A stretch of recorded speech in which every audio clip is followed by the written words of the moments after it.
Hello friends, welcome to enlighten space. Friends, हम इतिहास की बात कर रहे हैं। फ्रेंड्स, हमने सतीश चंद्र की बुक का अध्याय 1 ख़त्म किया, अध्याय 2 की शुरुआत की, जिसमें कि एक वीडियो हम पहले ही बना चुके हैं और ये दूसरा वीडियो है अध्याय 2 का। फ्रेंड्स, जिसने पहली वीडियो इसकी नहीं देखी अध्याय 2 की, तो आप जाकर देख सकते हैं। तो चलिए शुरू करते हैं। नेक्स्ट, 915 और 918 ई के बीच राष्ट्रकूट राजा इंद्र तृतीय ने फिर कन्नौज पर आक्रमण किया।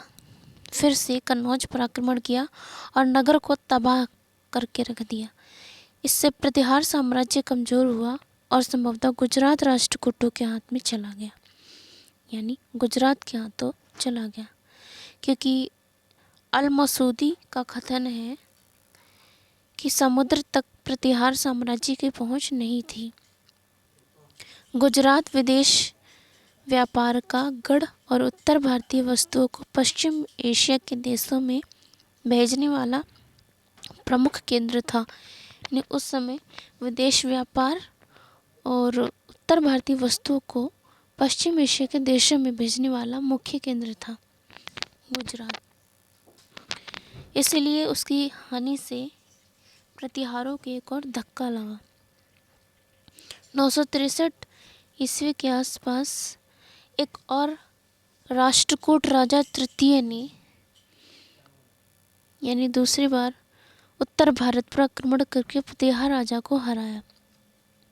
उसके बाद से ही प्रतिहार साम्राज्य का तेजी से विघटन होने लगा, यानी उसका अस्तित्व खत्म होने लगा। बात करें राष्ट्रकूट की, तो उत्तर भारत पर जब पालों और प्रतिहारों का शासन था, तब दक्कन पर राष्ट्रकूट शासन कर रहे थे, यानी दक्कन पर। यह एक उल्लेखनीय राजवंश था जिसने योद्धाओं और कुशल शासकों की एक लंबी श्रृंखला प्रस्तुत की थी। यानी योद्धा और कुशल प्रशासक जो हुए वो इसी की वजह से हुए। इस राज्य का संस्थापक दत्ती दुर्ग था, जिसने आधुनिक शोलापुर के पास मान्यखेत या मलखेड़ को अपनी राजधानी बनाया। जल्द ही पूरा उत्तर महाराष्ट्र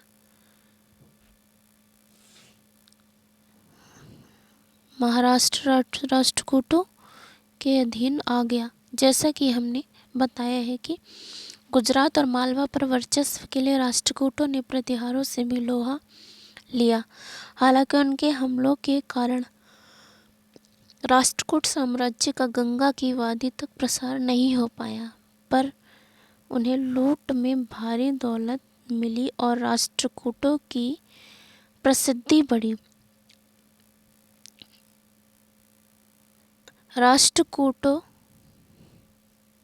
राष्ट्रकूट वेंगी आधुनिक आंध्र प्रदेश में स्थित है, के पूर्वी चालुक्यों के खिलाफ तथा दक्षिण में कांची के पल्लवों और पांडवों के खिलाफ भी बराबर युद्ध करते रहे। राष्ट्रकूट राजाओं में गोविंद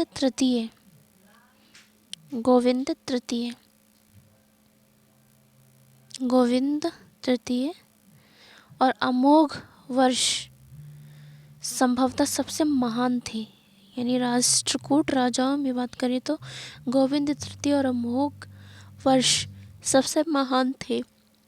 कन्नौज के नागभट्ट के खिलाफ एक सफल अभियान और मालवा पर अधिकार कर लेने के बाद गोविंद तृतीय दक्षिण की ओर मुड़ा।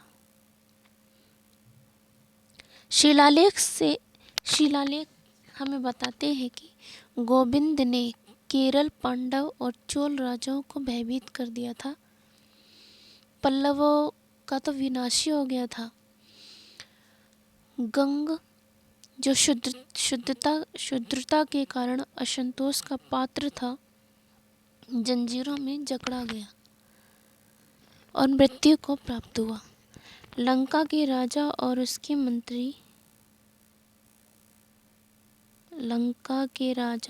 मंत्री को अपने ही हितों की अपेक्षा करने लगे थे। पकड़कर कैदियों के रूप में हालापुर लाया गया। लंका के स्वामी की 2 मूर्तियां मान्यखेत लाई गईं और शिव मंदिर के सामने विजय स्तंभों के रूप में लगा दी गई।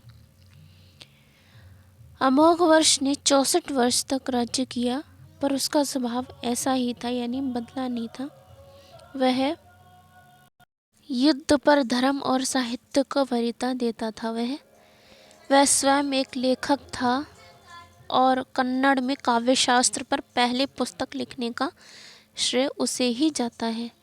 वह एक महान निर्माता था और कहते हैं कि राजधानी मान्यखेत को उसने ऐसा बनवाया कि इंद्रपुरी भी उसका मुकाबला नहीं कर सकता।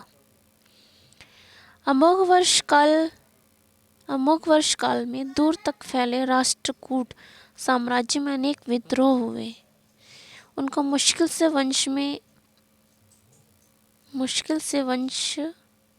वश में किया जा सका और उसकी मृत्यु के बाद ये फिर शुरू हो गए।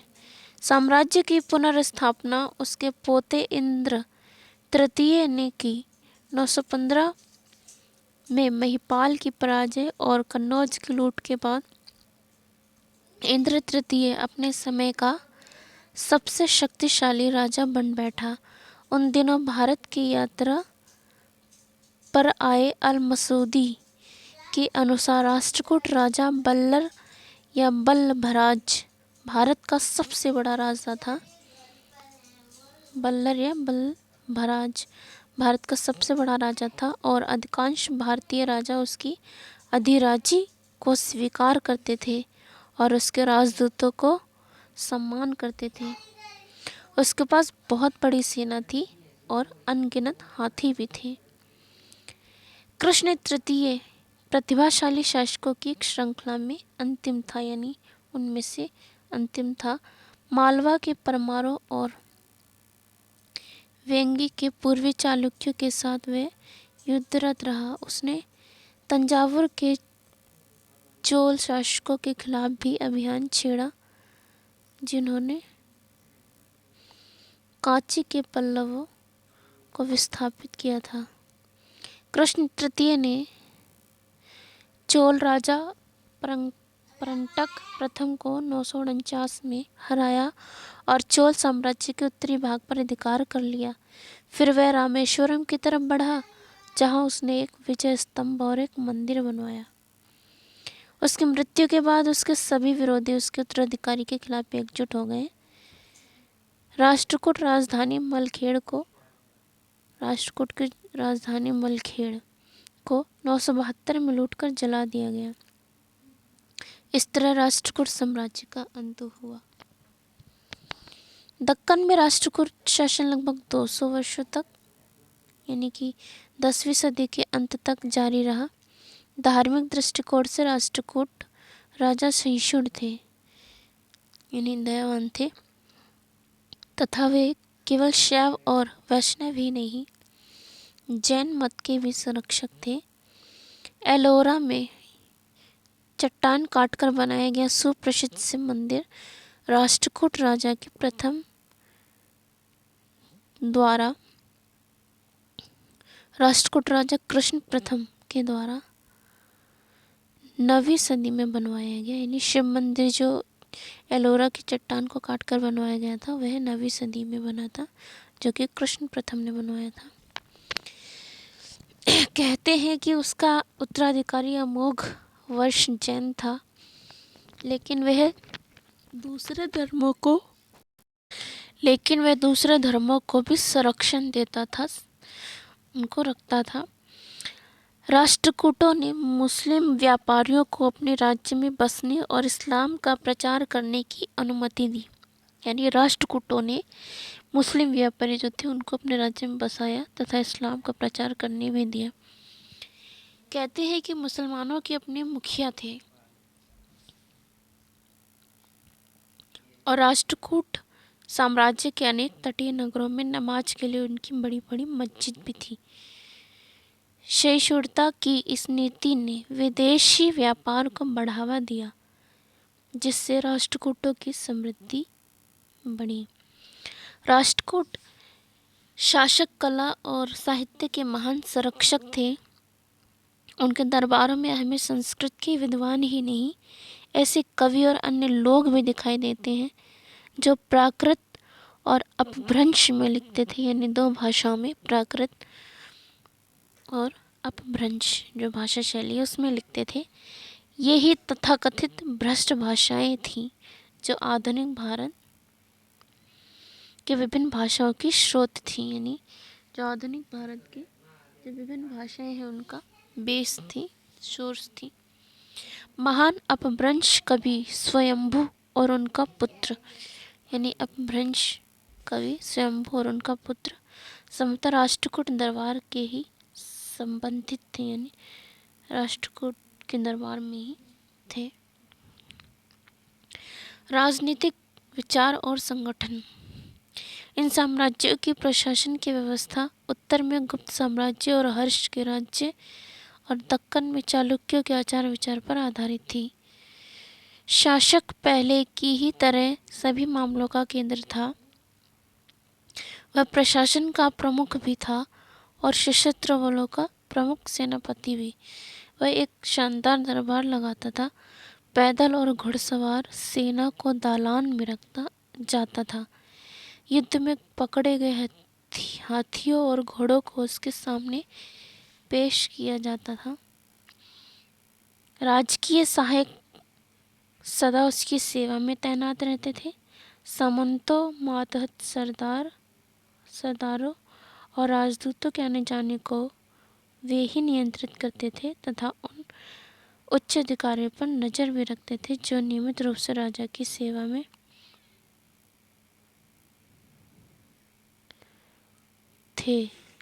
में थे।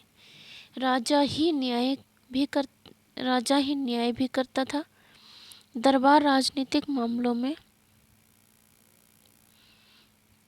न्याय ही नहीं, सांस्कृतिक जीवन का केंद्र भी था। नर्तकियों और कुशल संगीतकार भी दरबार में रहते थे। उत्सव के अवसरों पर राज परिवार की महिलाएं दरबार में उपस्थित रहती थीं। अरब के लेखकों के अनुसार स्त्रियां अपने चेहरे को ढकती नहीं थी, यानी जब अरब लेखक के अनुसार बताया जाता है कि अरब में जो है उस समय स्त्री अपने चेहरे को नहीं ढकती थी। राजा का पद सामान्यतः पुश्तैनी होता था, यानी खानदानी। उस काल में व्याप्त असुरक्षा के कारण उस काल के विचारक राजा के प्रति पूर्ण निष्ठा और आज्ञाकारिता पर जोर देते थे। राजाओं के बीच तथा राजाओं और उनके मातहतों के बीच प्रायः युद्ध होते थे। राजा अपने राज्यों के अंदर कानून व्यवस्था बनाए रखने के प्रयास तो करते थे, पर उनके आदेश कभार ही दूर तक लागू हो पाते थे। अधीन शासक और स्वायत्त सरदार राजा के प्रत्यक्ष प्रशासन के क्षेत्र को अक्सर सीमित कर देते थे। हालांकि राजा अक्सर राजाधिराज, परम भट्टारक आदि भारी भरकम उपाधियां धारण करते थे और चक्रवर्ती अर्थात सभी भारतीय शासकों में सर्वोच्च होने का दावा करते थे। मेधातिथि नामक एक समकालीन लेखक का विचार था कि अपने को चोरों और हत्यारों से बचाने के लिए शस्त्र धारण करना हर व्यक्ति का अधिकार था, यानी कोई भी धारण कर सकता था अपने को बचाने के लिए। वह यह भी मानता था कि अन्यायी राजा का विरोध करना उचित था, यानी मेधातिथि नामक एक समकालीन लेखक का विचार था, यानी उसके अनुसार ये कहा जा सकता है कि हम उस समय वह राजा के खिलाफ, मतलब कोई भी जा सकता था, राजा का विरोध करना उचित माना जाता था। इस तरह राजसी अधिकारों और विशेष अधिकारों के अतिवादी दृष्टिकोण को, जिसे मुख्यतः पुराणों में प्रस्तुत किया गया, सभी विचारक स्वीकार नहीं करते थे, सभी नहीं मानते थे। उत्तराधिकार संबंधी नियमों में ढीलापन था। अक्सर ज्येष्ठ पुत्र यानी बड़े पुत्र ही अधिकारी होता था, किंतु ऐसे अनेक उदाहरण हैं जिनमें ज्येष्ठ पुत्र को अपने छोटे भाइयों से लड़ना पड़ा और कभी कभी वे पराजित भी हुए। उदाहरण के लिए राष्ट्रकूट राजा ध्रुव और गोविंद चतुर ने अपने बड़े भाई को सत्याच्युत किया यानी हराया। कभी कभी राजा ज्येष्ठ पुत्र या अपने किसी और प्रिय पुत्र को युवराज घोषित कर देते थे। उस दशा में युवराज राजधानी में ही रहता था और प्रशासन के कामों में सहायता करता था।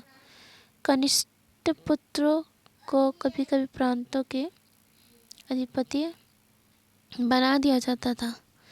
राजकुमारियों को शासन के पदों पर शायद ही नियुक्त किया जाता था, नहीं राजकुमारियों को नहीं इसमें शासन में नियुक्त किया जाता था। पर हमारे पास एक उदाहरण मौजूद है कि राष्ट्रकूट राजकुमारी चंद्र बालाम्बी ने जो मोघ वर्ष प्रथम की पुत्री थी, कुछ समय तक रायचूड़ दोआब का प्रशासन चलाया। राजा को सलाह देने के लिए प्रायः कई मंत्री होते थे। मंत्रियों का चुनाव राजा आमतौर पर प्रमुख परिवारों से करता था। उनका पद प्रायः पुश्तैनी होता था। उदाहरण के लिए पाल राजाओं के संदर्भ में यह पता है कि एक ही ब्राह्मण परिवार के क्रम में 4 सदस्य धर्मपाल और उसके उत्तराधिकारियों के मुख्यमंत्री हुए। ऐसे के क्रम में से 4 सदस्य धर्मपाल और उसके उत्तराधिकारियों के मुख्यमंत्री हुए। ऐसी परिस्थिति में मंत्री बहुत शक्तिशाली बन जाता था। यूँ तो हमें केंद्र सरकार के अनेक विभागों के नाम सुनने को मिलते हैं, पर हम नहीं जानते कि कितने विभाग होते थे और वे कैसे काम करते थे। अभिलेखों और साहित्यिक दस्तावेजों से पता लगता है कि लगभग हर राज्य में एक पत्राचार से संबंधित मंत्री होता था, जो विदेश मंत्री की तरह कार्य करता था। इसके अलावा एक राज्य मंत्री, कोषाध्यक्ष, सेनापति, मुख्य न्यायाधीश और पुरोहित होते थे। एक व्यक्ति एक से अधिक पदों पर भी आसीन हो सकता था। संभवतः मंत्रियों में से किसी एक को अग्रणी माना जाता था, जिस पर राजा दूसरों से अधिक निर्भर करता था। पुरोहित को छोड़ सभी मंत्रियों से आशा की जाती थी कि वे आवश्यकता पड़ने पर सैन्य अभियानों का नेतृत्व भी करेंगे। हमें राज परिवार के अधिकारियों के बारे में भी पता चलता है। इसीलिए राज परिवार के कुछ अधिकारी बहुत शक्तिशाली भी होते थे, बन जाते थे। साम्राज्य की सुरक्षा और प्रसार में सशस्त्र बलों का बहुत महत्व था। अरब यात्रियों के साक्ष्य को पहले ही उद्धृत यानी बताया गया है कि पाल, प्रतिहार और राष्ट्रकूट राजाओं के पास विशाल सुसंगठित पैदल और घुड़सवार सेनाएं थीं तथा बड़ी संख्या में जंगी हाथी थे।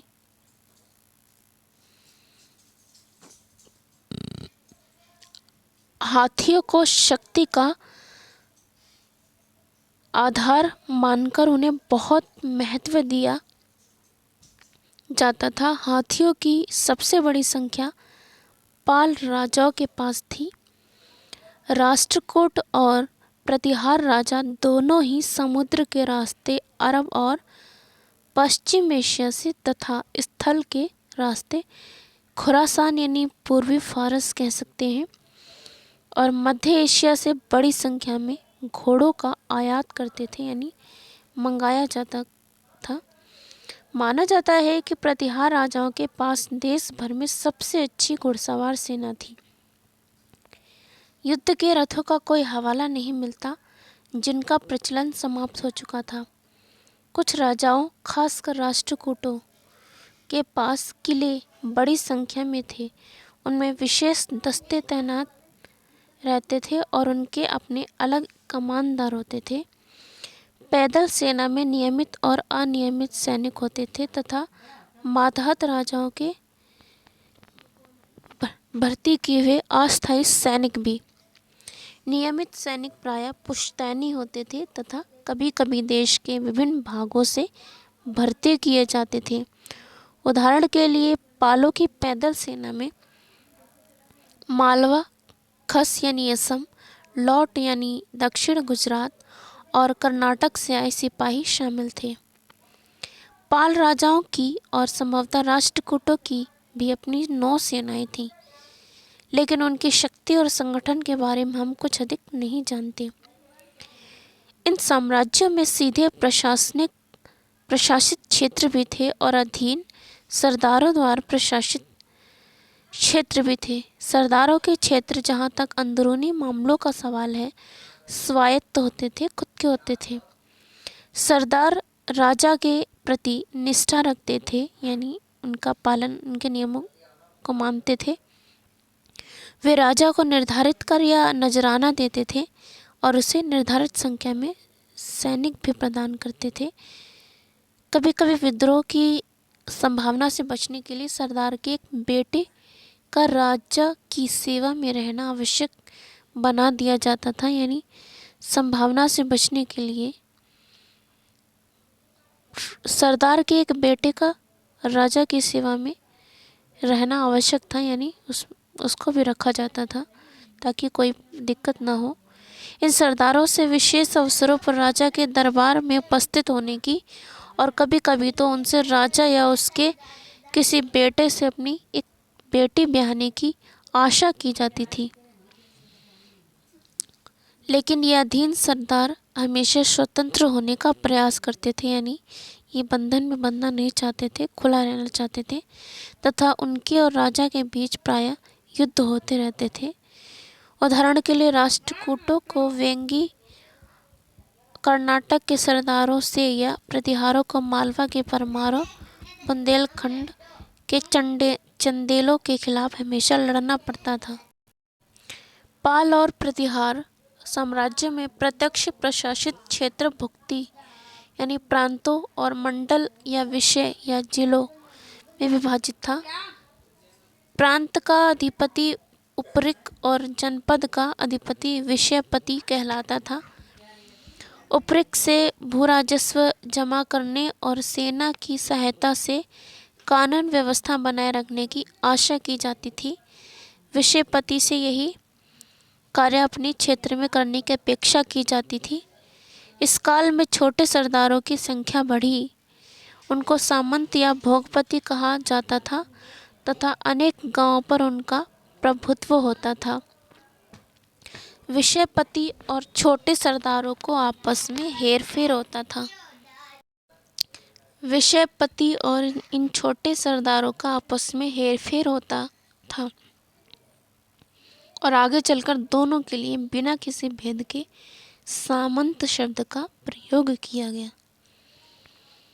राष्ट्रकूट साम्राज्य में प्रत्यक्ष प्रशासित क्षेत्रों, राष्ट्र प्रांतों, राष्ट्र जिसे प्रांत कहा गया, विषय और भुक्ति में विभाजित किया गया। राष्ट्रकूट साम्राज्य में प्रत्यक्ष प्रशासित क्षेत्रों को विषय भुक्ति में विभाजित किया गया। राष्ट्र का प्रमुख राष्ट्रपति कहलाता था। जो राष्ट्र का प्रमुख होता था उसे राष्ट्रपति कहते थे और उसका कार्यभार वही था जो पाल और प्रतिहार साम्राज्य में उपरिक का था। विषय आज के जिले के समान था, यानी जो उस समय चल रहा था उसी के समान था, और भुक्ति उससे भी छोटी इकाई थी। पाल और प्रतिहार साम्राज्य में विषय से छोटी इकाई को पत्तल कहते थे। पाल और प्रतिहार साम्राज्य में विषय से छोटी इकाई जो होती थी उसे पत्तल कहते थे। इन छोटी इकाइयों की ठीक ठीक भूमिका ज्ञात नहीं है, पता नहीं है। लगता है भूराजस्व वसूल करना और कुछ कुछ कानून व्यवस्था पर ध्यान देना उनका मुख्य उद्देश्य था। ऐसा लगता है कि सभी अधिकारियों को पारिश्रमिक के रूप में राजस्व मुक्त भूमियाँ दी जाती थी। इससे स्थानीय अधिकारियों तथा पुश्तैनी सरदारों और छोटे मातहत सरदारों का अंतर धुंधला जाता था, यानी कम हो जाता था। इसी तरह राष्ट्रपति या प्रांतीय शासक कभी कभी एक अधीनस्थ राजा की स्थिति और पदवी पा जाता था। इन क्षेत्रीय विभाजनों के नीचे गांव होता था। गांव प्रशासन की बुनियादी इकाई थी।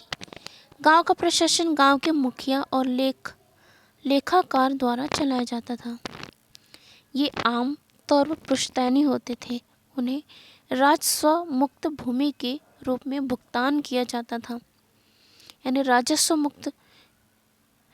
मुक्त भूमि के रूप में भुगतान किया जाता था।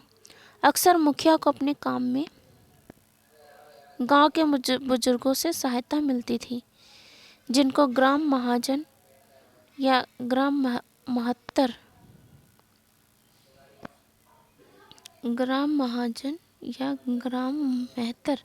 कहते थे। ऐसा मालूम होता है कि राष्ट्रकूट साम्राज्य में, विशेषकर कर्नाटक में, स्थायी विद्यालयों, तालाबों, मंदिरों और सड़कों की देखभाल के लिए ग्राम समितियां होती थी। वे ट्रस्ट के तौर पर धन या संपत्ति ग्रहण कर सकती थी और उसका प्रबंध भी कर सकती थी। ये उप समितियां मुखिया से घनिष्ठ सहयोग बनाए रखकर काम करती थी और जमा राजस्व का एक भाग पाती थी। मामूली विवाद इन्हीं समितियों द्वारा तय किए जाते थे। ऐसी ही समितियां नगरों में थी और दस्तकार संघों के प्रमुख भी उनसे जुड़े होते थे। नगरों और आसपास के क्षेत्रों में कानूनी व्यवस्था कायम रखना कोष्ठपाल या कोतवाल की जिम्मेदारी होती थी। कोतवाल से जुड़ी अनेक कहानियां प्रचलित हैं, यानी फेमस है। दक्कन में नाद गवुड़ या देश ग्राम कुट कहलाने वाले पुश्तैनी राजस्व अधिकारियों का उदय इसी काल की एक प्रमुख विशेषता है, यानी मुख्य कह सकते हैं। लगता है उनके कार्य वही थे जो बाद के काल में महाराष्ट्र में देशमुख और देशपांडे के जिम्मे आए। इस विकास क्रम ने और साथ में उत्तर भारत में छोटे सरदारों के उदय, जिसका हमने अभी बताया है, समाज और राजनीति पर महत्वपूर्ण प्रभाव डाला। इन पुश्तैनी तत्वों की शक्ति बढ़ी तो ग्राम समितियां कमजोर हुई। इन पुश्तैनी तत्वों पर अपनी सत्ता की धाक जमा पाना और उन्हें नियंत्रित करना केंद्रीय शासक के लिए भी मुश्किल हो गया था। जब हम कहते हैं कि शासन का सामंतीकरण हो रहा था, तो हमारा आशय यही होता है। इस काल में राज्य और धर्म के संबंध को भी ध्यान में रखना आवश्यक है। उस काल के शासकों में अनेक शिव या विष्णु के निष्ठावान भक्त थे और कुछ बौद्ध या जैन धर्म की शिक्षा में विश्वास करते थे। उन्होंने ब्राह्मणों या बौद्ध विहारों या जैन मंदिरों को बड़े बड़े दान दिए, लेकिन आमतौर पर वे सभी धर्मों को संरक्षण प्रदान करते थे और किसी के धार्मिक विश्वासों के कारण उसका दमन नहीं करते थे। राष्ट्रकूट राजाओं ने मुसलमानों तक का स्वागत किया और उन्हें अपने धर्म का प्रचार करने की अनुमति भी दी। सामान्यतः एक राजा से अपेक्षा की जाती थी कि वह प्रचलित रीति रिवाजों में या धर्मशास्त्र कहलाने वाले विधि ग्रंथों में निर्धारित आचार संहिता में हस्तक्षेप नहीं करेगा, लेकिन ब्राह्मणों की रक्षा करना तथा समाज के 4 वर्णों वाली सामाजिक व्यवस्था को कायम रखना उसका सामान्यतः कर्तव्य होता था। पर यह नहीं मान लेना चाहिए कि पुरोहित राज्य के मामले में हस्तक्षेप कर सकता था या राजा प्रभुत्व जमा सकता था। इस काल में धर्मशास्त्र